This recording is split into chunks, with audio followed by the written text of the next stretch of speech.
never thought the day I buried my husband would also be the day my son buried my trust forever. The air was still thick with the scent of lilies from the funeral when he said it. His voice didn't crack, didn't waver. It was cold, steady, like he'd been rehearsing it for months. "Get out," he snarled, standing in the doorway of the house I had called home for 43 years. I froze. The small black handbag in my hand suddenly felt too heavy. My mouth opened, but no sound came out. He was looking at me the way you'd glare at an unwelcome stranger, not the mother who raised him when his father died too young to teach him how to shave. "Jacob, what are you saying?" My voice trembled. "This is my home." "Not anymore." He folded his arms and leaned against the doorframe like a landlord evicting a tenant. "Dad left everything to me. The house, the accounts, the car. It's all mine now.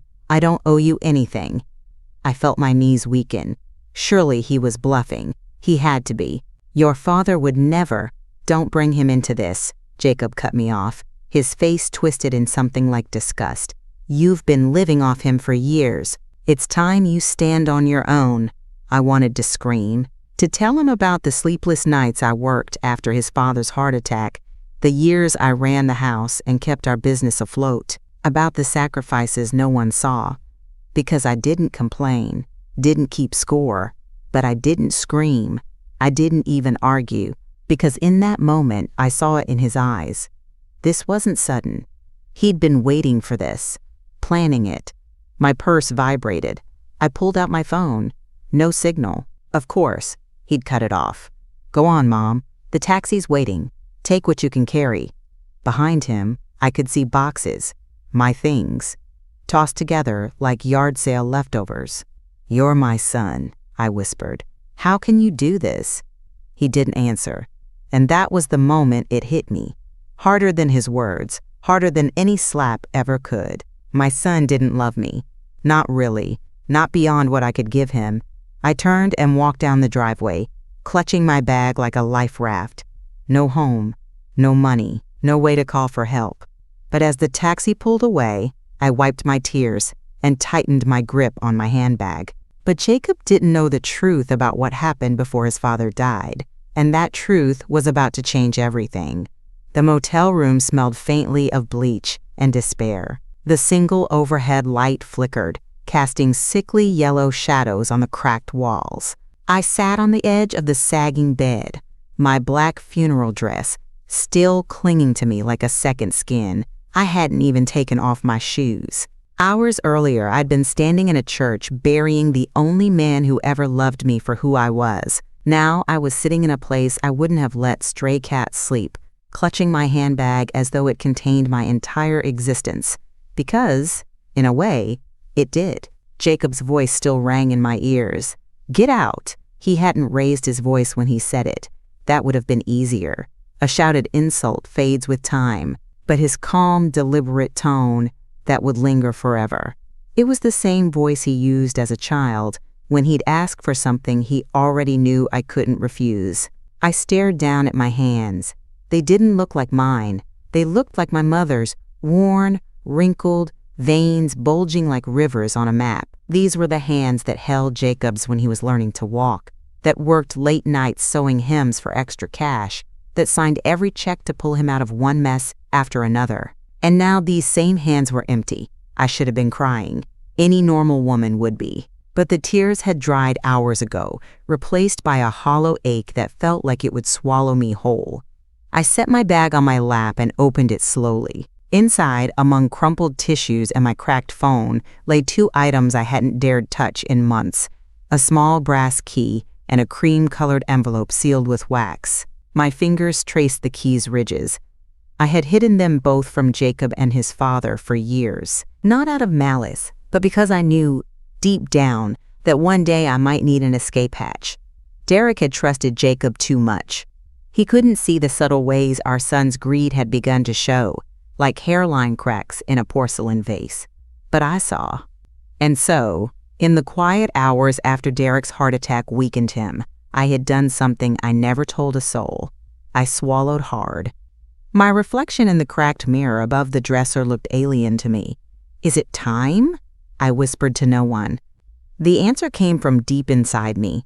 Not loud, not sharp, but steady as a drumbeat. Yes.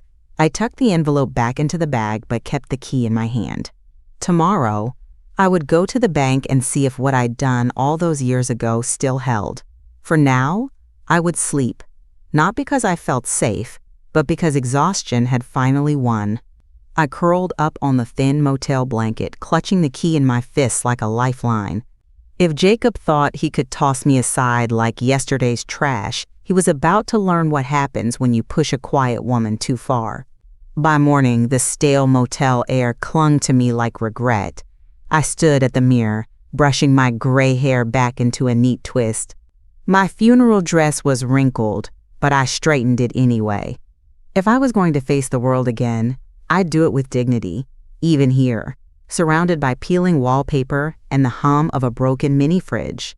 I slid the brass key into my pocket and tucked the cream envelope securely under my arm. My hands were steady now. Last night's humiliation had burned out, leaving a cold determination in its place. The bank was only 3 blocks away. I walked. Each step felt heavier than the last, but I refused to let my shoulders slump. "Mrs. Henderson?" the young teller asked as I stepped up to the counter. Her voice was bright, practiced. She didn't recognize me, of course. That was the point. "Yes," I said calmly, handing over my ID. "I need access to my safety deposit box."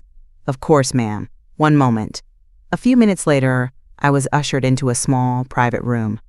The young woman placed the narrow box in front of me and discreetly left, shutting the door. I stared at the box for a long moment, then inserted the key. The lock clicked open.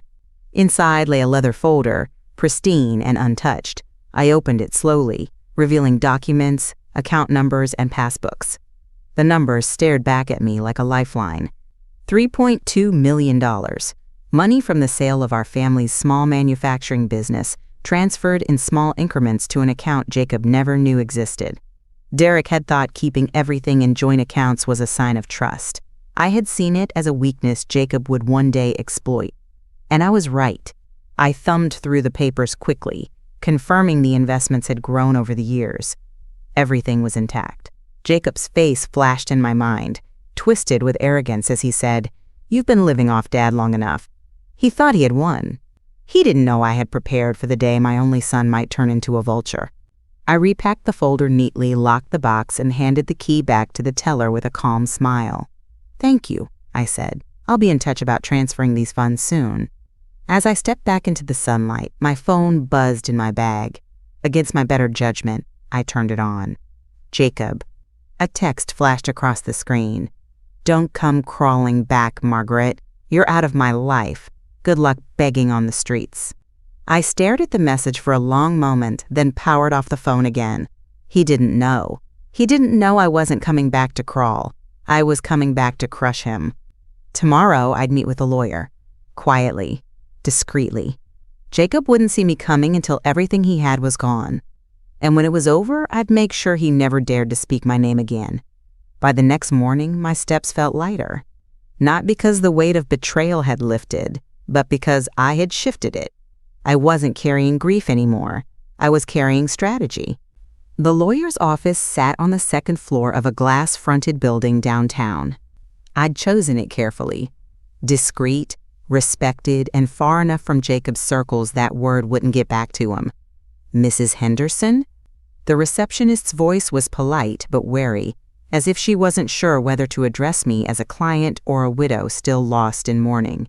"Margaret," I said flatly. "And I'm not here to mourn. I'm here for business." She nodded quickly and ushered me into a private room where a man in his late 60s stood as I entered. "Mrs. Henderson," he said warmly, "I'm Daniel Crane. Your husband and I spoke a few times over the years." I remember Derek mentioning Crane in passing, an old friend of his accountant, a man who could handle complicated situations quietly. "Daniel." I shook his hand firmly. "I need your help dismantling my son." His eyebrows rose slightly, but he didn't flinch. "Go on." I handed over a thin folder. Inside were copies of Derek's will, Jacob's text messages, and financial documents I'd retrieved from the safety deposit box. My late husband believed in trusting our son. I didn't. That's why I secured these funds years ago. Jacob thinks he owns everything now. House, assets, even my life. He doesn't know I have enough to buy him 3 times over. Crane flipped through the papers, nodding occasionally. You've planned well. What exactly do you want to achieve? I want him stripped bare, I said, my voice low and steady. Frozen accounts, legal pressure, no lifeline left for him to cling to. You don't want to negotiate? Not a cent, I said. Jacob declared war when he threw me out of my own home. Crane leaned back in his chair. We can start by freezing any joint accounts and credit lines where you're still listed. Then we challenge the will under undue influence. If we can prove manipulation, you'll regain your share of the estate. I don't want my share, I said sharply. I want control of everything before Jacob can sell off assets to cover his own mistakes. That will get ugly, Crane warned. He won't take this quietly. Are you ready for that? I didn't hesitate. He drew first blood. Crane gave a small smile. Then let's get to work. That evening, I sat in the corner booth of a diner, with my cup of tea cooling untouched. Outside, the streets were slick with rain. My phone buzzed again. Jacob. I didn't answer. Instead, I watched as the notifications piled up. First texts, then missed calls. Finally, I opened one message. You probably think you're entitled to something. You're not. You were Dad's charity case, Margaret. That's over now. My hand tightened on the phone. Charity case. He didn't know the irony of his words. At that very moment, Crane was filing injunctions that would cut off his credit cards, freeze his access to certain accounts, and notify his business partners of a pending legal challenge to his ownership claims. Tomorrow, Jacob would wake up to a very different world. He would scream, he would curse, he would call me every name in the book. And I would let him. Because I was done crying. It was my turn to watch him lose everything. The motel room smelled like damp carpet and stale coffee. Outside, the rain fell hard, washing the streets clean. If only it could do the same for my memories. Jacob's voice still echoed in my mind from yesterday, cold and final. Get out. You were Dad's responsibility, not mine. It wasn't sudden. That kind of cruelty doesn't bloom overnight. It grows slowly, fed by years of small selfishness I chose to ignore. I thought back to the night Derek had his first heart attack. Jacob was 32 then, married to Cynthia, and living in a house I'd helped them buy. Mom, can you wire us $10,000? The furnace broke, and Cynthia's car needs repairs. It wasn't the first time he'd asked for money. It wouldn't be the last. Derek was still recovering in the hospital, and I didn't want to worry him. So I said nothing and wrote the check. That night, I caught Derek frowning at Jacob's name on a credit card statement. Margaret, he said gently, we've already done so much for him. Maybe it's time he stands on his own. I wanted to believe he was right. But when Jacob came by the next week, Derek slipped him another envelope of cash. A year later, Jacob and Cynthia came to visit. He spent half the afternoon complaining about her spending habits, her nagging, her lack of gratitude. She's always whining about money, Mom, he said bitterly. She doesn't understand how much pressure I'm under. I give her everything, and it's never enough. I stayed silent as I watched Cynthia sip her wine with a detached expression, never defending herself. For a moment, her eyes flicked to mine. There was no warmth there, only calculation. I realized then they deserved each other. Two people who took and took, until there was nothing left to give. The memories stung like fresh wounds, because now I could see them clearly. It wasn't love that kept Jacob close all those years. It was convenience. The buzzing of my phone yanked me back to the present. Jacob. I let it ring until his angry voice spilled into my voicemail. Margaret, what the hell did you do? The accounts are frozen. My cards aren't working. The electric company says the bill was canceled. You better call me back right now, or I swear. I deleted the message. The old Margaret would have called him back, apologized for the mistake, and fixed everything. But that woman died the day Jacob threw my belongings onto the driveway like garbage. I picked up my notebook and crossed out the words, Step 1, freeze assets. Done. Tomorrow, Crane would file the petition to challenge Derek's will. If Jacob thought he was the puppet master, he was about to find out how it feels to have the strings cut. The call came at 6:32 a.m. I was sitting at the motel desk, a mug of lukewarm tea untouched beside me as I reviewed Crane's latest email. Jacob's name flashed on the screen. I let it ring. Then it rang again and again. On the fourth try, I answered, not because I wanted to hear him, but because I wanted to listen. Margaret. His voice was tight, furious. What the hell is going on? My card got declined at the gas station this morning. The bank says there's a freeze on the accounts. Did you do this? I stayed silent. Answer me, he barked. Jacob, I said coolly. You sound upset. Upset? He exploded. I'm stranded here. I can't even buy coffee, and Cynthia is breathing down my neck about the bills. What did you do? I thought you didn't need me anymore, I said. You made that very clear when you threw me out of my own house. That house is mine. Dad left it to me.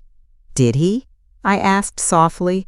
Or did you make sure he signed whatever you put in front of him while he was too sick to fight back? For a moment, all I heard was his heavy breathing. You're crazy, he hissed finally. You don't have the money or the guts to fight me. You've always been weak. I didn't rise to his bait. Weak enough to freeze your accounts? Weak enough to make you call me 4 times before sunrise? Listen to me, Jacob growled. You're gonna fix this, or what? I cut in, my voice like ice. You'll throw me out again? You've already done your worst, Jacob. Now it's my turn. Click. I ended the call.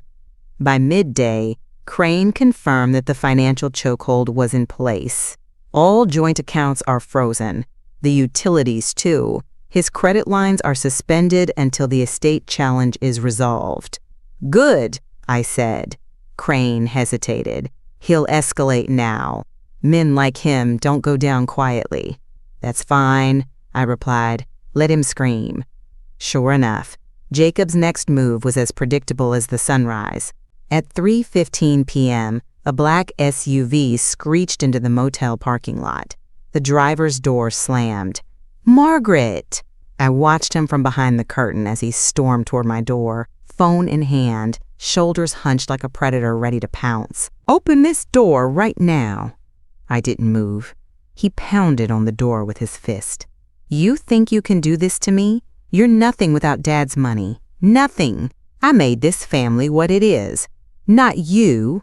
I waited until his shouts dissolved into muttered curses, then silence. Through the peephole, I watched him pace the parking lot like a caged animal. He dialed someone, probably Cynthia, and waved his arms wildly as he barked into the phone. When he finally drove off, tires squealing, I sat down and opened my notebook. Step 1, freeze assets. Done. Step 2, legal strike. In progress. Jacob thought he was playing a game of dominance he thought I'd break. But I wasn't breaking. I was just getting started. The motel desk creaked under the weight of my notebook and a growing stack of legal documents. Crane's updates were steady. Progress reports arriving like clockwork every morning. Jacob hadn't called in 2 days. That alone told me something had shifted. His anger hadn't disappeared. It had curdled into something else.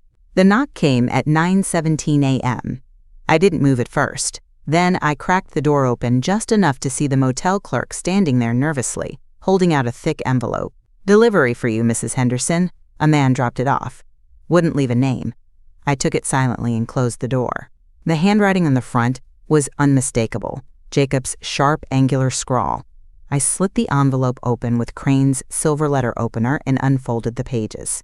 Margaret, you've been a disappointment to this family since the day I was old enough to see you clearly.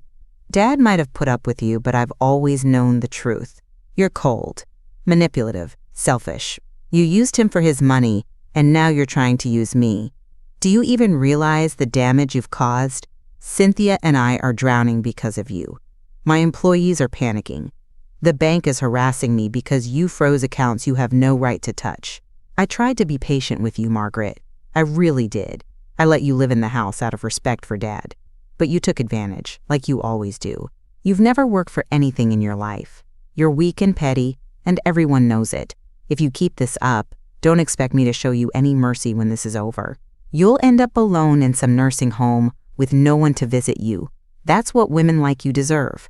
Think carefully before you destroy what little relationship we have left." Jacob, I set the letter down carefully, smoothing the creases with deliberate fingers.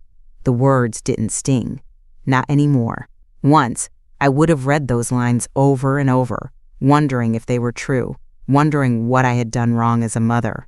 Now, they read like the desperate rant of a man whose world was beginning to crumble. I reached into my bag and pulled out a small tin box. Inside were decades of receipts, letters, and photographs I'd kept not out of spite, but because some part of me knew this day might come. There were check stubs for Jacob's tuition, signed forms for the down payment on his first home, bank transfers covering emergencies that somehow turned into vacations for him and Cynthia.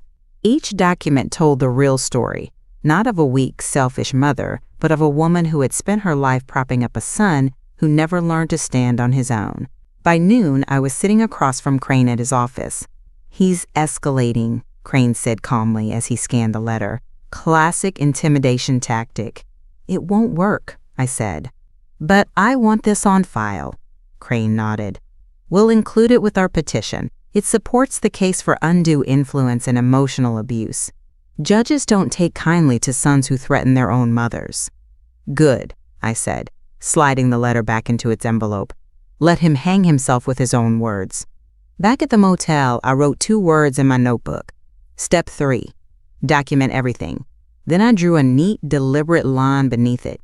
Jacob didn't know it yet, but every move he made brought him closer to the edge, and I wasn't going to be the one to pull him back. I didn't recognize the number at first.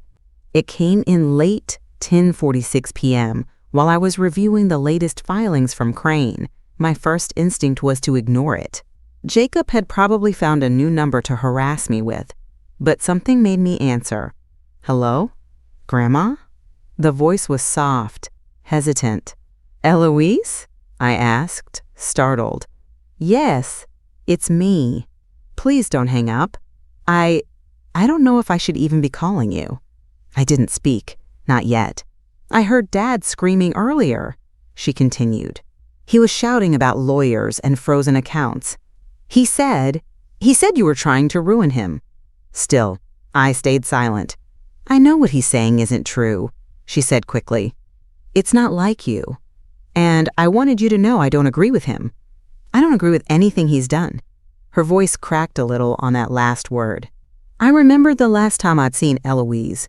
It was 6 months ago, on her high school graduation day. She'd hugged me tightly as we stood on the front lawn, her cap crooked, her gown fluttering in the breeze. "Grandma, I'm going to make you proud," she'd whispered. Jacob had barely looked up from his phone that day. Cynthia had smiled her plastic smile and ushered everyone inside before I could even say goodbye. "Why are you really calling, Eloise?" I asked carefully. "Because I'm scared," she said. "Dad's losing it. He and Mom are fighting all the time. He's blaming you for everything, but I've seen how they talk about you when they think I'm not listening." My hand tightened around the phone. "I've heard him say you're just a burden, that he never should have let you live in the house. But Grandma, you paid for everything. I remember you writing checks when I was little." "You remember that?" I asked softly. "Yes." There was a long pause before she whispered, "I'm so sorry for how they've treated you." I closed my eyes for a moment, letting her words wash over me. They didn't erase the years of neglect and betrayal, but they cracked something frozen inside me. "Thank you for saying that, Eloise," I said finally, "but you need to be careful. If Jacob finds out you've called me—" "He won't," she cut in. "I used Mom's old phone. They don't know I have it." There was steel under her nervousness. "Grandma," she said after a moment, "is it true you're fighting back?" "Yes." "Good," she said firmly. "Don't stop. He deserves whatever's coming." Her words startled me, not because they were harsh, but because they mirrored my own thoughts so precisely. By the time we hung up, a plan had begun forming in my mind. Eloise could be my eyes and ears. She'd grown up in that house. She knew Jacob's habits, his weaknesses. If he began moving assets or planning dirty tricks, she could warn me. For years, I'd been outnumbered, alone. But now, I had an ally, and Jacob wouldn't see her coming. The next morning, Crane's call came as usual. "How's our case progressing?" I asked crisply. "Better than expected," he said. "Jacob's business partners are starting to panic. They've contacted me for clarification." "Good. Let them sweat." I glanced at the phone on the table. Eloise's name still glowing in my call history. "I think I've just found us another advantage," I said. Crane chuckled. "You're turning into quite the tactician, Mrs. Henderson." "No," I said softly. "I've always been this way. I just never needed to show it before." By the time I poured my tea, I felt a calmness settle in my chest. Jacob thought I was fighting this war alone. He didn't know I'd already planted a spy in his own home. And I was about to use that advantage to tear down every last piece of his kingdom. The courthouse smelled of floor polish and quiet tension. I walked in slowly, my coat brushing against polished stone as I followed Crane through the security gate. Jacob wasn't there. Of course not. He had sent a lawyer in his place, a young man in an expensive suit with too much hair gel and not enough tact. "Mrs. Henderson," he said with a smirk that didn't reach his eyes, "we're surprised to see you fighting this. Mr. Henderson's will is quite clear. Surely you'd prefer to resolve this matter privately before wasting everyone's time?" I didn't answer. Crane handed over a thick folder. "This is our motion to contest the will on the grounds of undue influence and financial exploitation. Derek's original will left the estate equally to me and Jacob. But weeks before his death, Jacob pressured him to rewrite it, leaving me with nothing. That's what we're fighting to overturn." The young lawyer flipped the folder open, scanning the first few pages. His smirk faded slightly. "We'll review and respond," he muttered before excusing himself. Crane and I stepped back into the brisk air outside. "That shook them," Crane said mildly. "Good," I replied. But not enough. By late afternoon, I was back at the motel. The heater rattled in the corner as I sat at the small desk reviewing Crane's emails. My tea had gone cold again. Then the phone rang. Jacob's name glared on the screen. I let it buzz twice before answering. "Margaret." His voice was sharp, clipped, not calm, not yet. "Jacob," I said evenly. "I heard about your little stunt at the courthouse." He gave a low, humorless laugh. "Cute, really cute. But let's not pretend this is going anywhere." "I'm glad you're paying attention," I replied. "Paying attention?" His voice rose a fraction. "I don't need to pay attention to a woman who couldn't balance a checkbook without Dad's help." "You're in over your head, Margaret." "Am I?" "Yes," he snapped. "You're going to waste whatever scraps you've got left on lawyers, and then what? Crawl back to me? You're weak. You've always been weak. Dad said so himself." For a moment, I let silence stretch between us. "You sound nervous, Jacob," I said softly. That hit him like a slap. "I am not nervous," he barked. "You're nothing but a parasite. You leeched off Dad, and now you're trying to leech off me. It's pathetic. But fine. Waste your money. See where it gets you." "I plan to," I said calmly. "You'll regret this," he spat. "I'll make sure you do." Click. I set the phone down gently, almost tenderly, as though Jacob's fury hadn't reached me at all. He thought he was in control. But every word he said told me otherwise.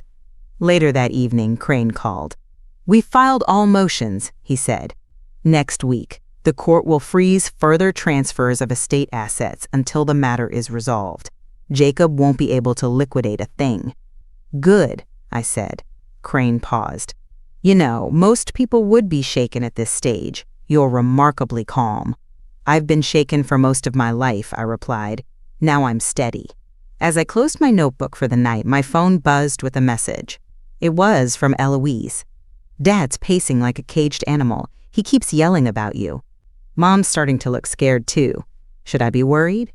I typed back quickly. "No, stay quiet, watch and listen. And remember, this isn't your fight.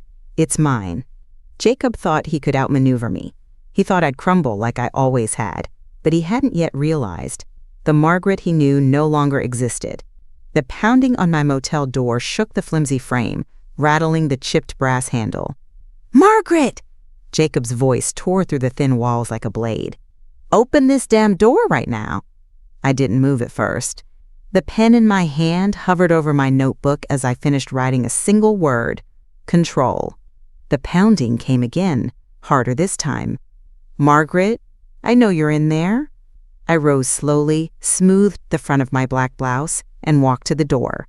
Through the peephole, I saw him, shoulders hunched, eyes flashing, jaw tight with fury. He was dressed too sharply for this hour, as though he'd thrown on his best suit to feel powerful. It wasn't working. I unlatched the door and opened it just enough to face him. "Jacob!" My voice was flat. He shoved the door wider, stepping into the room without waiting for an invitation.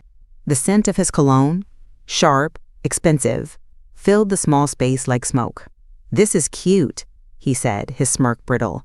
"Hiding out in some dump while you play lawyer games with my money." I said nothing, just watched him as he paced like a predator, sizing up prey. "You've lost your mind," he went on. "Do you even understand what you're doing? You're embarrassing yourself. The judge is going to laugh you out of court." "Is that what you think?" I asked quietly. "I know it," he snapped. "You were always too weak for a real fight. That's why Dad trusted me to handle things. Not you. Never you." I tilted my head slightly. "If you're so confident, why are you here?" That stopped him for half a beat. His smirk faltered, then returned. Too wide now, too forced. "I just wanted to give you one last chance to back down before you humiliate yourself completely." "Humiliate myself," I repeated calmly. "Yes." He stepped closer. "Drop this nonsense, and I'll let you move back into the house. You can have a guest room, on my terms. It's more than you deserve." I looked at him for a long moment. "Guest room," I murmured. "You should be thanking me," he said. His voice was rising now, cracking at the edges. "No one else would even offer that. You think Crane and his fancy papers can save you? You think the court cares about some old widow crying about her spoiled son? You're nothing without me, Margaret, nothing." I didn't flinch. "You sound nervous, Jacob." His face darkened. "Don't play games with me." "This isn't a game," I said softly. "Not anymore." He slammed his hand against the wall, making a cheap picture frame tremble. "You're going to regret this," he spat. "That house is mine now. Dad signed it over to me. You don't have a prayer in court, Margaret. You'll walk away with nothing, like you deserve." I stepped closer, close enough that he could see there wasn't a flicker of fear in my eyes. "You already took everything once," I said evenly. "What makes you think I care what else you try to steal?" For a moment, the room went very still. Jacob's eyes darted around, at the bare walls, the thin carpet, the cracked lamp, and for the first time, I saw it. Panic. It was small, buried under layers of bluster and bravado, but it was there. "Get out, Jacob," I said quietly, "before you embarrass yourself any further." His jaw clenched.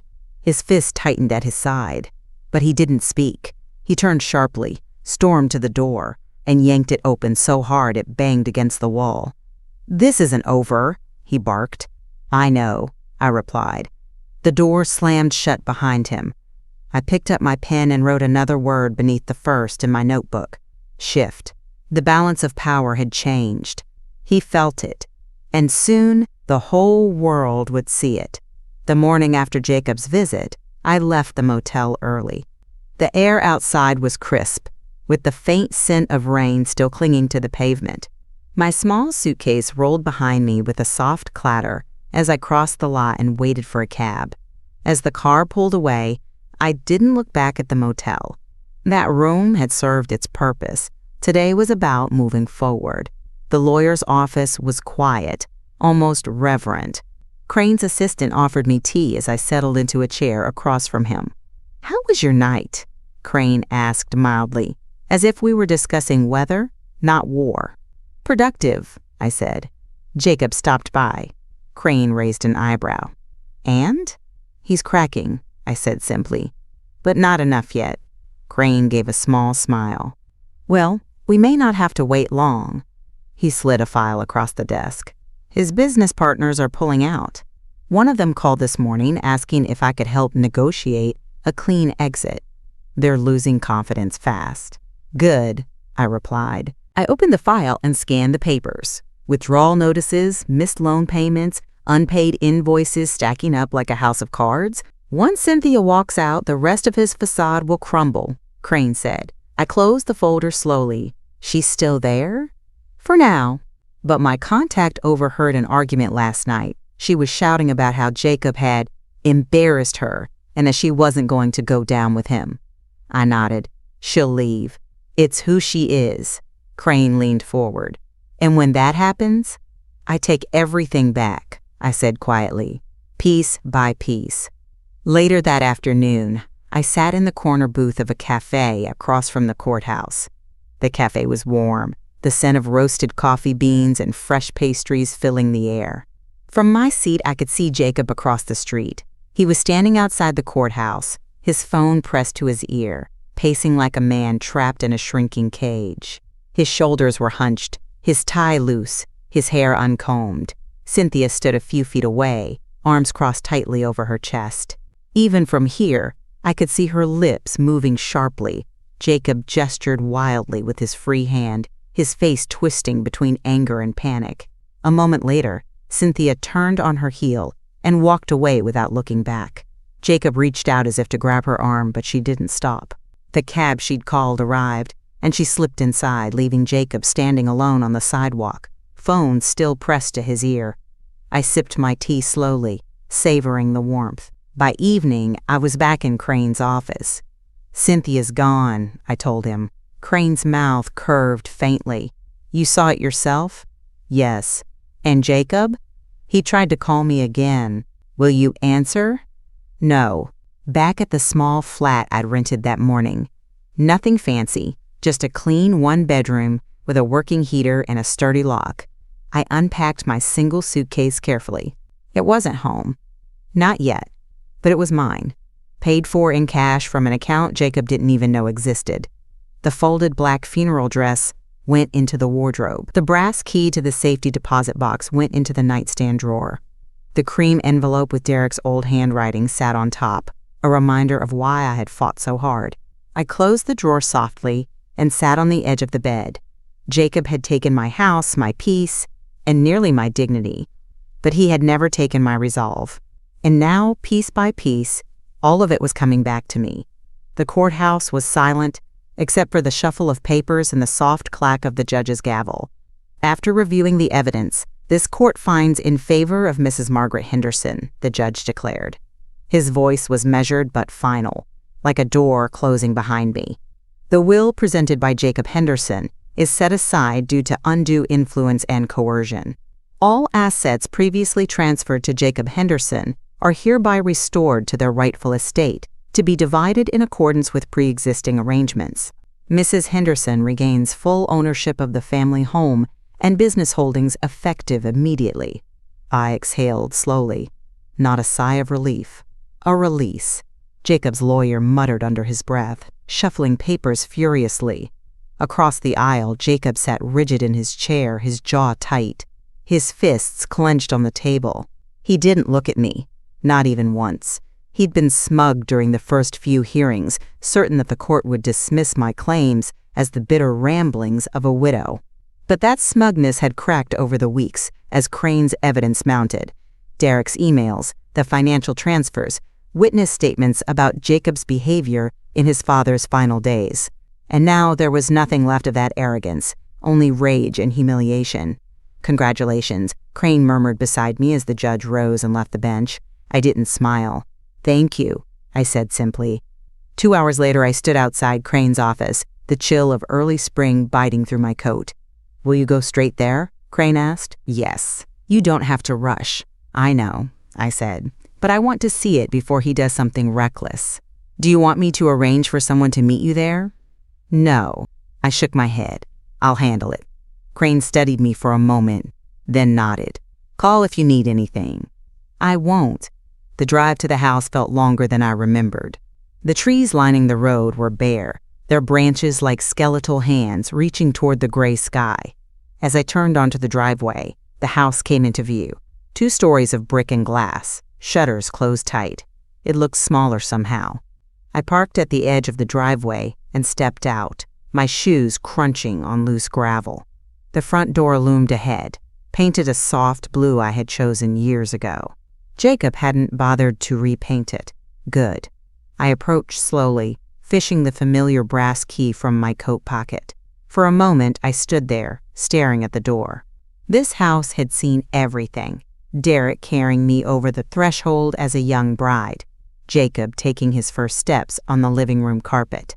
The quiet dinners after Derek's heart attack when it was just the two of us left at the table. And then the day Jacob shoved my suitcase onto the porch, his voice sharp and final. "You don't live here anymore, Margaret." But he was wrong. This was still my home. The lock turned with a smooth click. I pushed the door open and stepped inside. The air was stale, carrying the faint scent of Cynthia's perfume and something sour beneath it, like neglect. Shoes were scattered in the hallway. A half-finished coffee cup sat on the console table. It looked like they'd left in a hurry. Good. I walked through the house slowly, my footsteps echoing on the hardwood floor. In the kitchen, I paused. The window above the sink framed the garden where Derek and I had planted tulips every spring. They hadn't bloomed this year, but they would.